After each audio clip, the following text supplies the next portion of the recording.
Echternach, c'était la ville où je t'ai rencontré, vêtu d'une âme renouvelée, en pèlerine. C'était le début palpitant d'une recherche pendant 30 ans, en serpentine.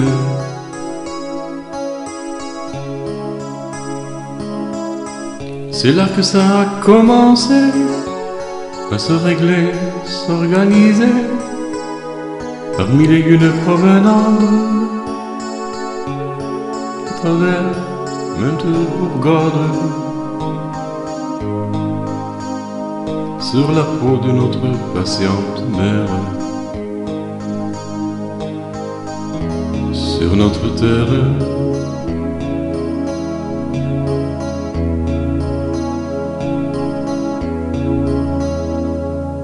Bruges, c'était la ville où je t'ai laissé vivre à ton règne toute une année. Ma dentelière, dans tes mains vive l'immense désir de bientôt redécouvrir la source claire.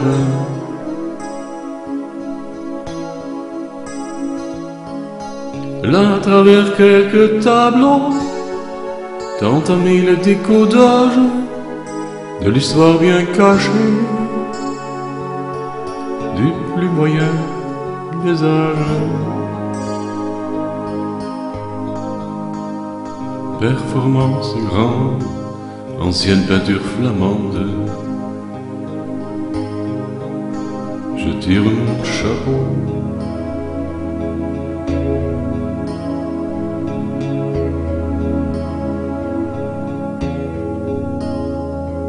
On dit chérie, énigme indienne, expérience souterraine, main vigilante. Il nous a fallu faire l'étude de pouvoir gagner certitude d'une idée qui hante.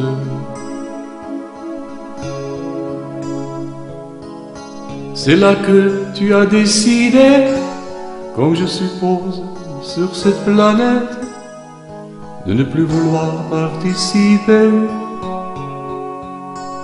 à notre sainte quête. Après l'adieu final, je te dis donc, et que tu me manques.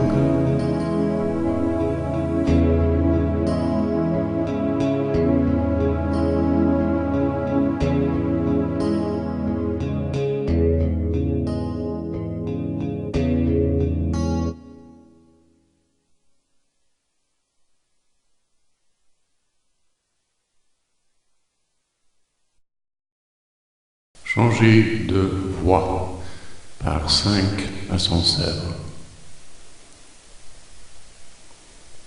Ces cahiers sont destinés aux chrétiens et islamiques honnêtes, aux bouddhistes conscients et aux vrais israéliens.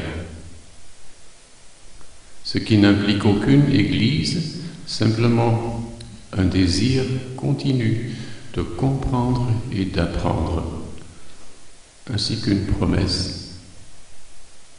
Compassion, sincérité, ténacité demandent un ciel nouveau et une terre nouvelle. Ceux qui estiment de n'avoir aucune aspiration à cet égard devraient les lire quand même, car le diagnostic pourrait donner du secours en temps ardu et circonstances difficiles. Elle met beaucoup sans dessus-dessous, ou le remet sur ses pieds, dépendant de la perspective.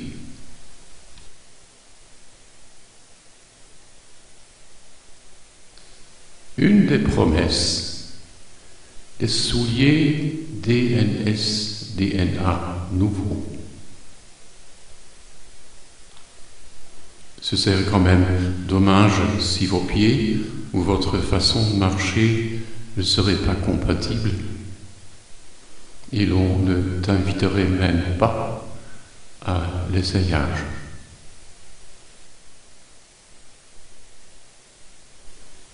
En 2008, ceci était ma façon de commencer mes écrits. Aujourd'hui, mi-2019, je me demande comment ça se fait que maintenant, cette choix de mots me paraît trop dévote, trop pompeuse et trop cryptique.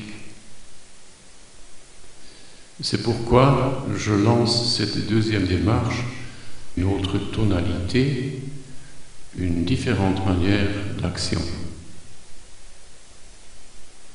Soit un groupe considérable d'humains commencera à prendre au sérieux ce que j'ai écrit dans son essentiel, soit nous arriverons à bout d'un monde qui sera comme une mixture de romanciens et Sodome et Gomorrhe reloaded. En tout cas, pour une trop grande partie de la population. Ce qui veut dire dans un enfer d'esclavage et de prostitution, cette fois en définitive et mondiale. Sans la moindre chance de momentum Spartacus.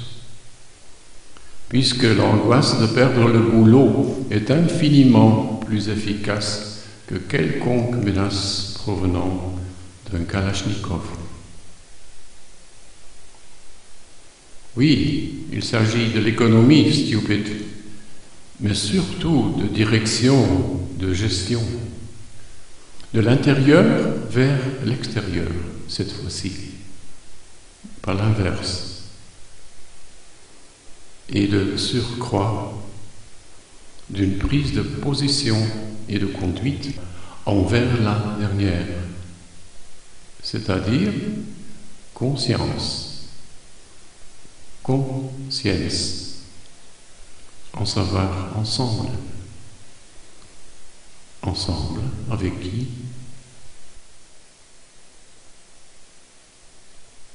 Si le monde a déraillé, c'est surtout parce qu'une erreur de raisonnement ne cesse pas de sévir. Dans mes cahiers, j'essaie de le mettre à clair et de fournir un moyen de libération en quittant ces endroits nébuleux et dangereux. Il y a une deuxième erreur. Un train peut en cacher un autre. Et là-dessus, je donne quelques remarques dans la volée. Pourquoi notre façon de penser est-elle si défectueuse? Parce qu'elle nous réduit à des désorientés dans un dédale. Problème déjà chuchoté sur les dalles des cathédrales. Des humains désorientés, portant dans leurs mains un petit bouquin gris qui nous donne des instructions. C'est par le nord qu'il faut avancer. C'est là que se trouve l'exit. Ce qui est vrai, d'ailleurs. Alors, entêté, on va vers le nord et en se cognant la tête sans arrêt contre les cloisons. Dans certaines cathédrales, il se trouvait une inscription « Levez-vous, échappez de ce labyrinthe terrestre ». Ils étaient sages, les bâtisseurs de cathédrales.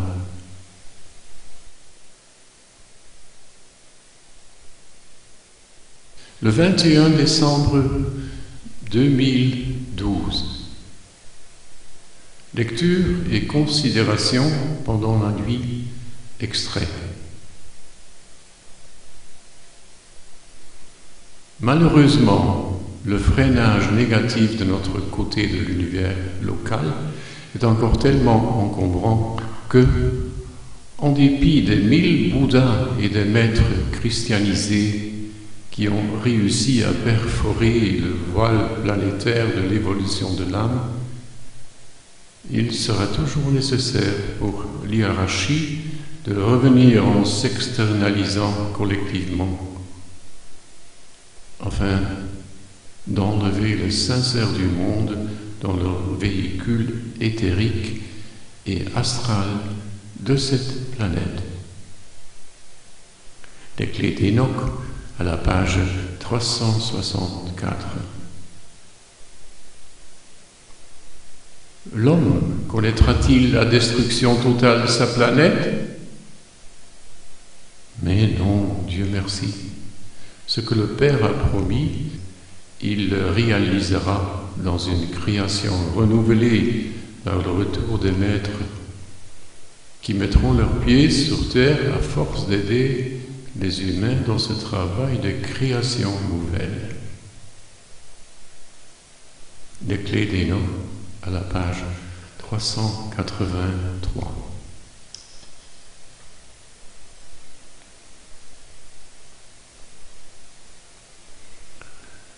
L'homme sera apte à participer aux évolutions des mondes élevés, car sa chaîne hémoglobine, avec son arbre phylogénique, sera traînée vers un état d'équilibre nouveau, où des ondes singulières se lieront avec des ondes UV, ultraviolettes, sous vide, afin de rendre possible un mouvement en avant quantique.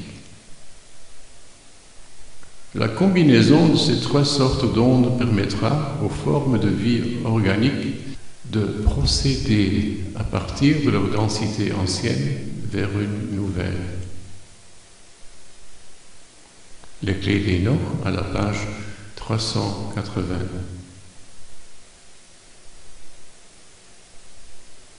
Moi, pour ma part, je crois que dès demain matin, le monde se trouvera dans une situation comparable à celle de Chicago et New York après 1930.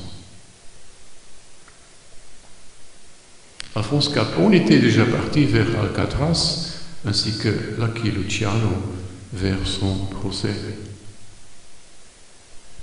Lepke Buchholter, par contre, tout comme la totalité de la mafia à l'échelon bas exécutant, l'avait mal interprété. Les gens de la rue ne l'avaient compris non plus, ce qui allait de pair à leur inconscience d'avoir été gouverné par cette clique exécutive. Peu de temps après, on le leur a servi sur une assiette, car l'approvisionnement et la protection commençaient à se ralentir, jusqu'à l'abolition totale de toute la bande.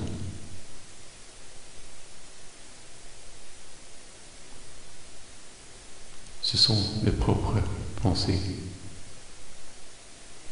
Lorsque je m'éveilla le matin du 22 décembre, les doutes commencèrent à croître. Comparaison et pas raison. Mais à mesure que le soleil montait, une nouvelle certitude prit leur place.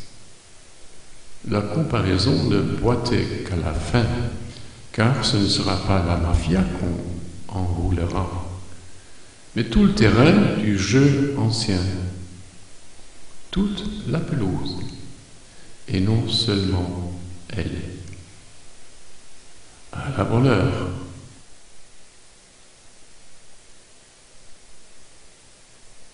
Bilan, oui et non, Burke. Un bilan au début d'un livre, n'est-ce pas un peu inhabituel? C'est plutôt destiné à la fin, non? Oui et non, car il ne s'agit pas d'un livre normal. C'est une sorte de dossier médical en tout cas pour 3/4. Et un dossier pareil se lit autrement qu'un roman. N'est-ce pas la première question que l'on se pose? Le patient a-t-il survécu? A-t-il? Oui et non, encore une fois.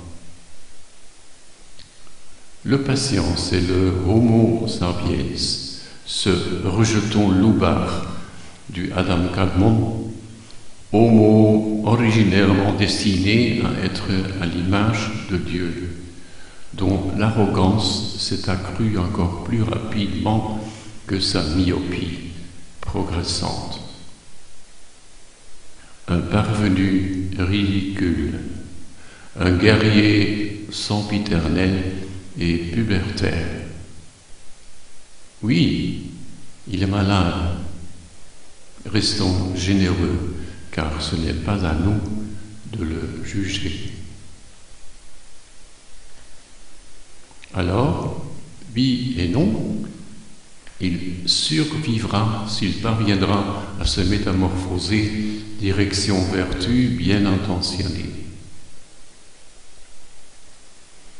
Actuellement, un phénomène périphérique de cet abrutissement fatal dont il a enrichi le monde dans son arrogance aveuglée et morbide se montre omniprésent dans les informations des médias. Il prône les réformes pour les pays endettés, ce qui veut dire de l'austérité pour ses habitants, à l'exemple de la ménagère Sugave, schwäbische Hausfrau, la ménagère Sugave, qui eût été à la base de la richesse de son pays. Ce qui est vu d'en haut, aussi perverti que la pancarte à l'entrée des camps de concentration, le travail libère, le travail rend libre. Arbeit macht frei. Ton temps est passé, jacasseur prétentieux. Rends ta place à l'image et la similitude de Dieu sur terre, et volontairement, on t'en prie. Sinon, tu seras chassé de la cour.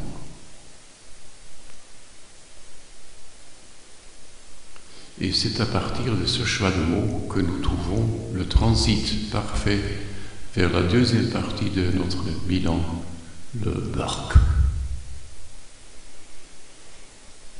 Le président du Football Club de Munich s'est accusé soi-même, compte opaque en banque suisse, etc. Les jongleurs financiers mondialisés sont traqués partout, mais qu'est-ce que tout cela vaut vraiment? Quand le monstre en soi, Burke, se réjouit dans son jardin zoologique préservé de tout contrôle. Vous ne comprenez pas?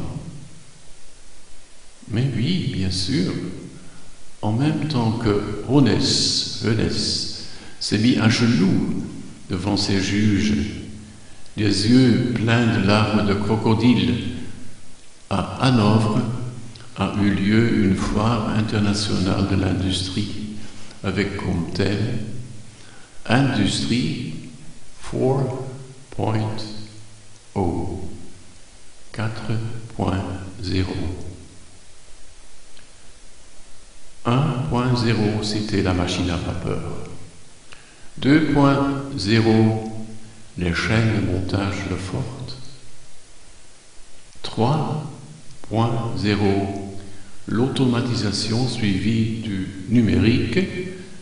Et 4.0, cela veut dire la production n'a plus besoin d'être humaine.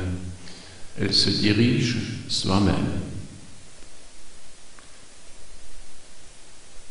Pour certains, c'est le moment de glorifier le momentum. L'homme a définitivement mis sa terre à sa disposition. Il peut se reposer dans son fauteuil et se réjouir des bécasses grillées qui lui volte en bouche. Ce qui ne sera pas la réalité, dommage. C'est à cause de l'Homo sapiens, l'éternel petit futé, puisque, en pleine légalité, le 1% de la population ramassera environ tout, tandis que les 99% ne récolteront que des miettes, l'assistance et les dettes. En toute légalité, comme depuis belle lurette, incroyable. Après chaque innovation, automatiquement et sans contestation, possession et revenus coulés de pauvres à riches, surtout par le moyen des licenciements sans récompense, comme si les inventions ne furent inventées que pour rendre les riches encore plus à l'aise, au lieu de servir l'humanité entière dans son pétrin, dans sa quête, depuis des siècles.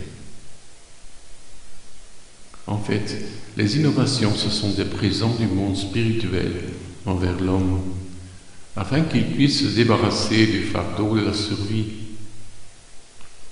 en gagnant du temps et de l'énergie pour se dédier à des activités de développement de conscience. Mais non, le Homo sapiens ne fut pas d'accord, et il réussit à faire sointer cette mauvaise habitude à travers toute la législation. Partout au monde où les habitants se croyaient progressifs, jusqu'à présent, on le croit. Au sens figuré, on pourrait l'esquisser comme si les 99% vivent sur des constructions sur pilotis, voire des radeaux, dont les madriers doivent être remplacés tous les 5 ans. Ce sont les dettes de leur État. Les forêts se trouvent évidemment sur le continent et leurs propriétaires, ce sont les 1%. Récemment encore, la répartition fut encore plus différenciée, environ 10% contre 90%. De ces 10%, il y en avait 9, hurrah, on nous estime dignes de payer, nous sommes des VIP, des very important persons, les classes moyennes. Alors, je répète, de ces 10%, il y en avait 9, les classes moyennes, qui étaient encore assez riches pour fournir les madriers. Les 1% ne fit que semblant, fournissant des crédits qui les enrichissaient encore davantage. Au moment de la transition de 3.0 vers 4.0 vers 4.0, ce sera la fin définitive pour la capacité concurrentielle des 9%. Mais qui fournira les lourds pilotis en bois dans le futur? Pas nous, se dédaignent les 1% dans leur coin confortable. Ceux sur leur radeau, mais qu'est-ce qu'ils foutent tout le temps? Ils devraient se réformer, ceux qui ne veulent pas, alors qu'ils crèvent. La situation n'est toujours pas si claire que ça, car quelque part entre terre et radeau se trouvent les conglomérations d'esclaves d'élite.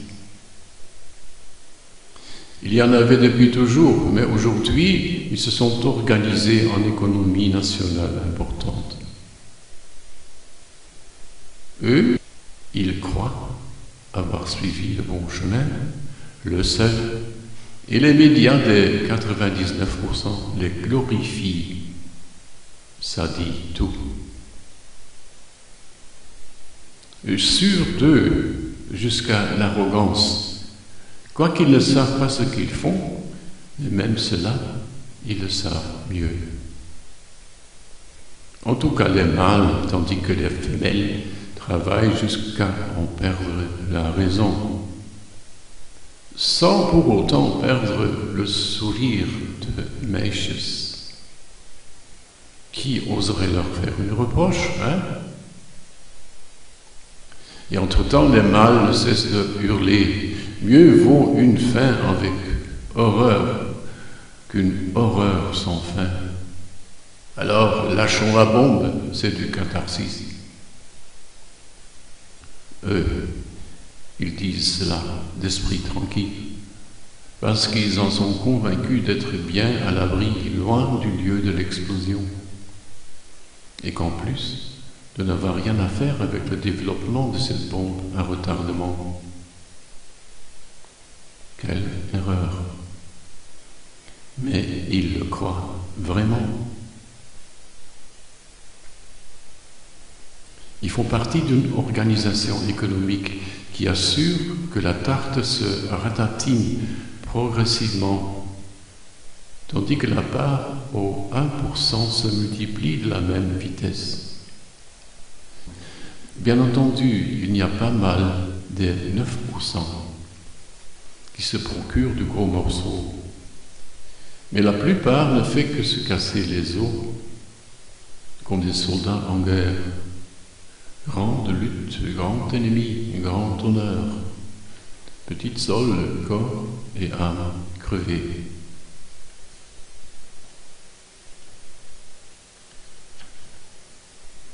Cette fois-ci, aussi loin qu'un humain puisse en juger, il n'y a plus aucune solution normale, raisonnable. Je veux dire un humain du genre Homo sapiens. Le temps d'une promesse, ça avait encore l'air que des hommes et des femmes sages, dispersés sur la terre entière, par exemple Rafael Correa, Evo Morales, auraient su éviter ce débâcle en donnant au peuple leur dignité ainsi qu'un revenu par décret de leader sage. Mais l'épouvantable quatrième pouvoir dont les nations qui se disent de première importance ont déclenché une campagne de diffamation tous azimuts contre ces intègres, au nom de la démocratie et des droits de l'homme. Que moet maar durven, comme on dit en Flandre. Les faits étaient néfastes. En plus, il y avait le problème de l'énergie. L'atome était devenu trop dangereux, alors avanti avec soleil et vent. Mais pas tout de suite, une transition s'avérait indispensable. Il y avait trop de batteries en explosion. Le gaz russe aurait suffi pour répondre aux nécessités de passage, et l'offre du même était là. Mais encore une fois, de nouveau, au nom de ces fameux droits de l'homme, etc., l'offre était jugée indigne, et à sa place, on se réunissait vers une solution superbe. Le fracking, l'exploitation en schisme. En langue nordique, cela sonne comme vrac, épave. C'est bien de cela qu'il s'agit. La terre sera délaissée comme une épave après avoir été exploitée et ruinée. Vous avez compris, mesdames et messieurs, on se trouve à la fin de l'humanité. C'est le début de la barbarie. Mais hello, Homo sapiens fin musciensis. Ce n'était pas ça le contrat. Et voilà venu le temps de la vérité surnaturelle. Dieu est plus malin que le Médiamarkt. Et ses moulins encaissent des rafales de vent, tempête même. Alors, ne serait-il pas logique s'ils commençèrent à tourner et à moudre plus vite? Voilà le moment venu de laisser le futur en attente et de se retourner vers un passé dégressivement échelonné afin de pouvoir comprendre un tout petit peu comment ça a été possible que le hybris a tellement désorienté l'être humain. Nous.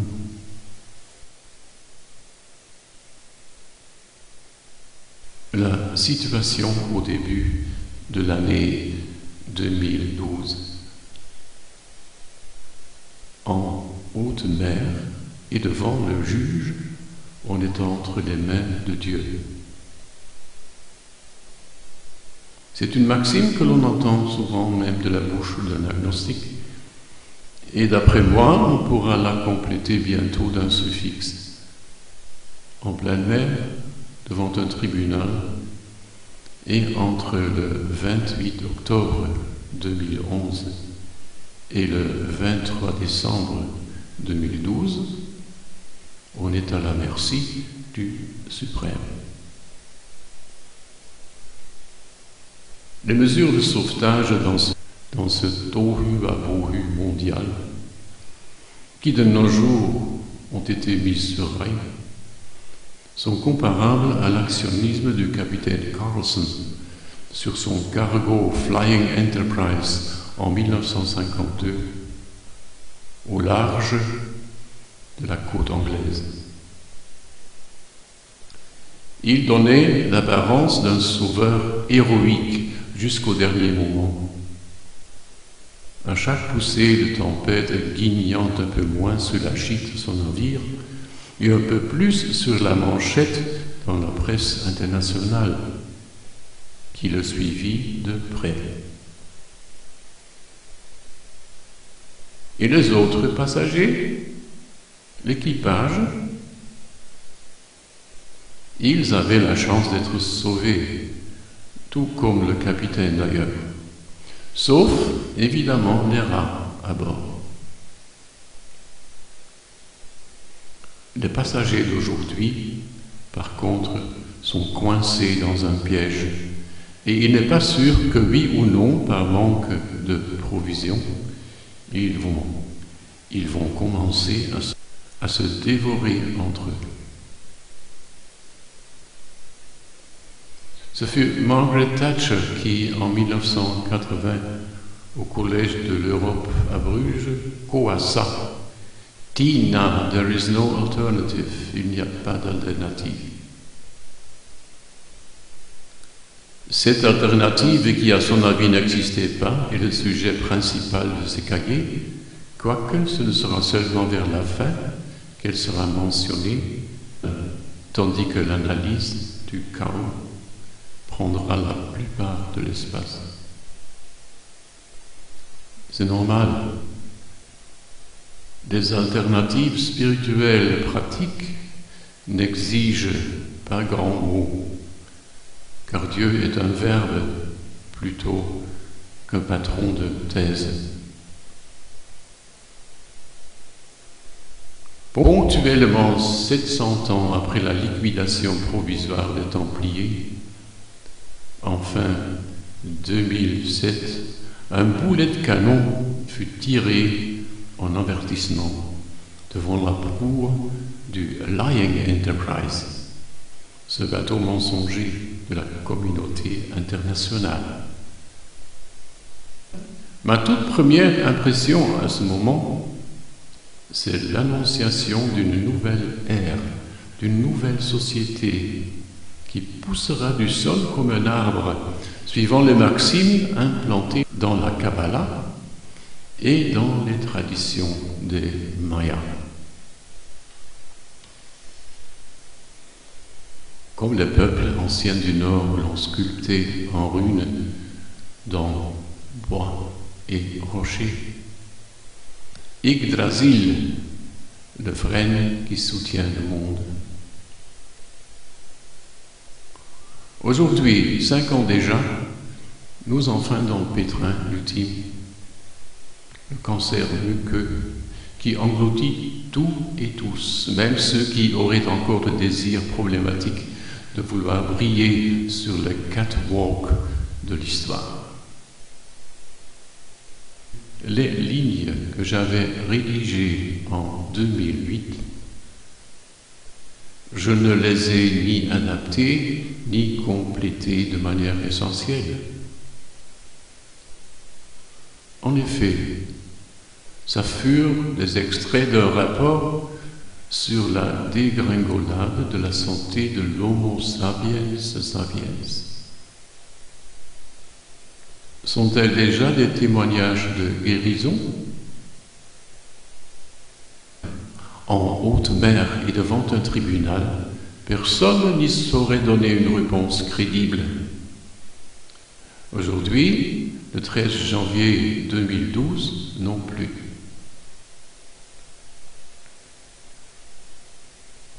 Post-scriptum.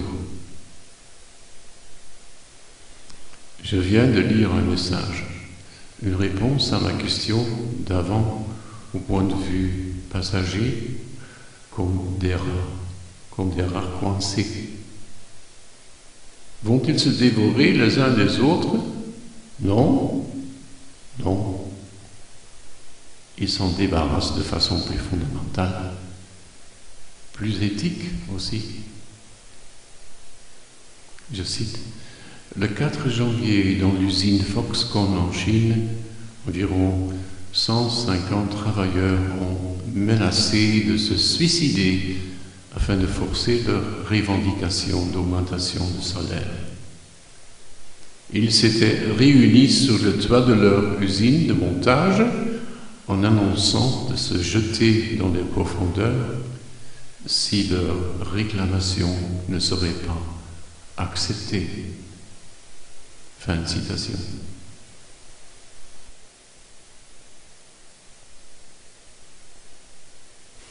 Et pourquoi pas toi? Le prophète qui, en plus, a changé notre calendrier, a tenu parole. Il est vraiment revenu après environ 2000 ans, pas encore dans les nuages, mais en tout cas déjà dans nos temples postmodernes. En septembre 2007, il a pénétré dans ce domaine des prêtres de l'avidité. Il a renversé une des tables, celle de Lehman Brothers. Ce qui ne veut pas dire du tout que les exemplaires qui restaient debout étaient moins condamnables. Cette action, comme un éclair, a rendu possible un regard lucide à l'intérieur du côté sournoisement pervers de la vie économique et financière moderne. Quand un mensonge a été porté au grand jour, il ne pourra sévir plus longtemps et, tôt ou tard, devra donner priorité à la vérité. La vérité réalisée par beaucoup de gens courageux qui commencent à transformer ces temples de l'égoïsme en temples de la charité, de l'agapé. De l'agapé, installé de manière sage et prudemment pratique dans la vie de tous les jours. Et oui, aussi et surtout, dans la vie des affaires. Y a-t-il une raison pourquoi toi, tu n'y participerais pas?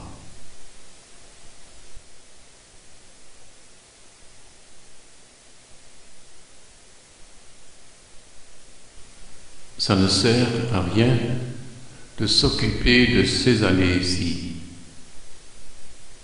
Ce sont des années après la ligne terminale, tirée en fin 2012. Les comptes faits.